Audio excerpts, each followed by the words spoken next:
नमस्कार, मैं हूं आरती सिंह। रोजाना खबर में आप सभी का हार्दिक स्वागत है। आजादी के 75 साल पूरे हुए हैं और इस अमृत वर्ष में क्रांति भूमि मेरठ आजादी के जश्न में सराबोर होता जा रहा है। स्वतंत्रता दिवस हो और इसमें स्कूलों और नन्हे मुन्ने बच्चों की भागीदारी न हो, ऐसा भला कैसे हो सकता है। इसी कड़ी में आज 15 अगस्त को स्वतंत्रता दिवस में मौके पर किले रोड पर स्थित मेरठ के प्रसिद्ध स्कूल एसआर इंटरनेशनल स्कूल में ध्वजारोहण के साथ रंगारंग और बिल्कुल देशभक्ति से ओतप्रोत कार्यक्रम प्रस्तुत किए गए। नर्सरी से लेकर 8वीं तक के स्कूली छात्र छात्राओं ने एक से बढ़कर एक नृत्य संगीत के साथ देशभक्ति के तराने प्रस्तुत कर कार्यक्रम में समा बांध दिया। कार्यक्रम की शुरुआत ध्वजारोहण से हुई।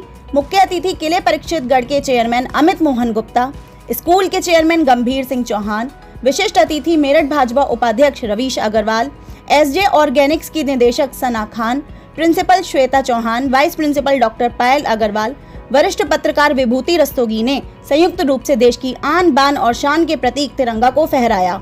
उसके बाद राष्ट्रगान गाकर सभी अतिथियों ने राष्ट्रीय ध्वज को सलामी दी।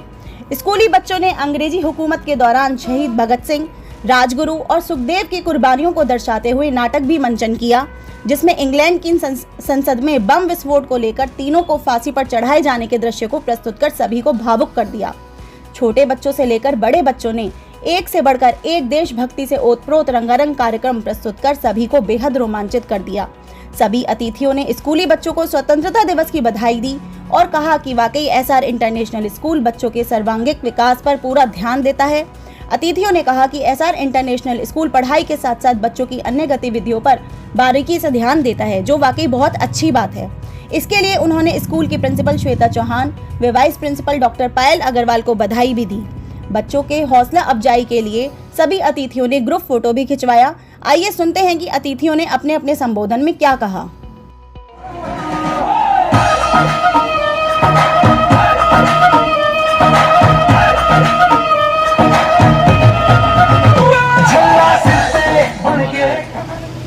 स्कूल के डायरेक्टर साहब, हमारे वरिष्ठ भाजपा नेता श्री रवीश गुप्ता जी और प्रधानाचार्य जी, सभी सम्मानित शिक्षक शिक्षिकाएं और हमारे यहाँ क्षेत्र के सभी सम्मानित डायरेक्टर साहब से कि उन्होंने हमें आने का अवसर दिया। और जैसा कि आज आप सभी को पता है कि आज का स्वतंत्रता दिवस जो है वो अन्य स्वतंत्रता दिवस से अलग है। आज से पहले क्या होता था कि 15 अगस्त आया, स्कूलों में और कुछ जो सरकारी कार्यालय थे या कुछ विशेष जगह तिरंगा फहराया और स्वतंत्रता दिवस हो गया। पर इस वर्ष आप देख रहे होंगे कि सारा जिस तरीके से आपका क्षेत्र तिरंगा में है, उसी तरह कश्मीर से लेकर कन्याकुमारी तक सारा भारत तिरंगा में है। आज कश्मीर से लेकर कन्याकुमारी तक हर घर में तिरंगा है, हर हाथ में तिरंगा है। ये हमारे देश के जो हमारा देश है किस दिशा में जा रहा है, इससे पता लगता है कि हमारा देश कश्मीर से कन्याकुमारी तक एक अखंडता के सूत्र में आज बंधा है। यह एक बहुत ऐतिहासिक दिन है और मैं बच्चों को भी बताना चाहूँगा कि ये हमारी आज़ादी इसी तरह नहीं मिली।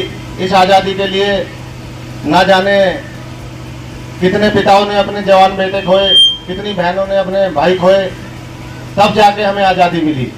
200 साल अंग्रेजों के गुलाम रहने के बाद, लाखों जान न्यौछावर करने के बाद हमें आज़ादी मिली।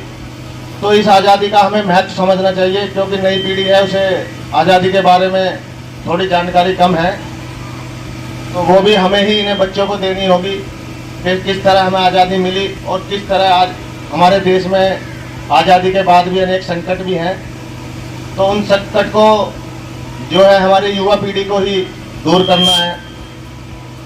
आज जरूरी नहीं है कि देशभक्ति के लिए सीमा पर ही लड़ा जाए या सैनिक बनकर ही लड़ा जाए। आज हमारा इसके अनेक उपाय हैं कि हम अपने अपने क्षेत्र में किस तरह देश के लिए काम कर सकें।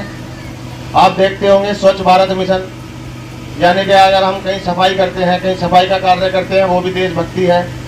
या हम किसी घायल व्यक्ति को देखते हैं, उसका इलाज कराते हैं, ये भी देशभक्ति। लगभग 200 वर्ष की अंग्रेजों की गुलामी के पश्चात कई क्रांतिकारियों के बलिदान के बाद हमको 200 वर्ष के बाद आज़ादी प्राप्त हुई, तो आज़ादी पर हमको उन क्रांतिकारियों को नमन करना होता है जिन्होंने अपने संघर्ष से, हमको अपने बलिदान से इस आज़ादी को हमें दिया। जिस स्वच्छ वातावरण, स्वच्छ सोच में हम जी रहे हैं, उन बलिदानी को नमन करने का आज का दिन है। आज़ादी का जब महोत्सव हम मनाते हैं तो हमें कुछ संकल्प भी लेने चाहिए। आप जिस विद्यालय में शिक्षा ग्रहण कर रहे हैं, वहाँ पर हमें अपने पर्सनालिटी डेवलपमेंट का भी काम हमें करना होता है। भविष्य में जाकर आप ही के कंधों पर इस देश का भविष्य टिका हुआ है। आज जो हम यहाँ से शिक्षा ग्रहण करेंगे, उसी के आधार पर हमारे देश का भविष्य निर्भर करेगा। तो हमें अपने विद्यालय से एकेडमिक शिक्षा लेने के साथ साथ देश की जो बागडोर हमें भविष्य में संभालनी है, ऐसी शिक्षा भी हमको यहाँ से लेकर जानी है। हमें अपने विद्यालय का, अपने गुरुजनों का और अपने देश का भविष्य में नाम रोशन करना है।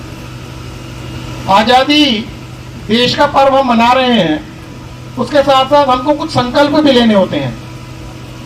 यह नहीं कि देश आज़ाद हो गया तो हमारा कोई काम नहीं बचा। निरंतर समाज में कुछ न कुछ कुरीतियां होती हैं, जो हम सामाजिक जो लोग होते हैं उनको निरंतर दूर करने का प्रयास करते हैं। कुछ दूर हो चुके हैं, कुछ को दूर करना बाकी रह गया है।